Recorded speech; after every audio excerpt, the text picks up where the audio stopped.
man, is you are like, what's the meaning of life now? There's no purpose.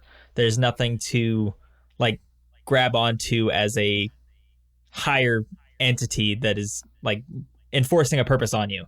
So you can either go two directions with it, and I think nihilism's kind of like four basically that that intro to nihilism that I've talked about.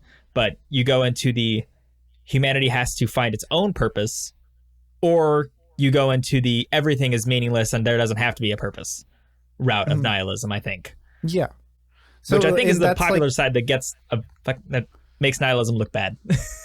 yeah, and actually, I had a teacher in high school that I remember like when I was like 16, I wrote an essay about how I don't understand why people think nihilism is pessimistic. It can be optimistic too. I remember when I was a 16-year-old, I was thinking like this because I read a lot of Aldous Huxley, you know, and like his Doors to Perception. I opened my third eye back in high school. No, but anyways, like yeah, like I remember writing an essay being like, if not everything is meaningless, doesn't that mean you can just make your own meaning about the world?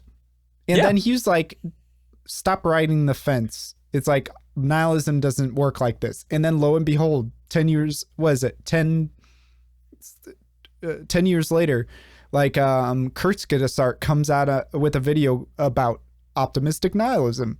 And also Rick and Morty comes out, you know? Yeah. And that's like Rick's whole spiel too, is just like, the universe means nothing. Do whatever you want, you know? Yeah, make your own. You have to define your own purpose to find happiness in life, basically. And I think I think nihilism should be used more as a lens of like shaping your mental framework in a way instead of using it as a sense of like direction in life. Because nihilism has no direction. It negates meaning. That's the default form of nihilism. So to just say I'm a nihilist, I follow nihilism, you don't follow anything. Like I feel like if you just prescribe I'm a nihilist, you are just throwing away the infinite possibility of life, basically, of assigning yourself some kind of purpose for your own happiness.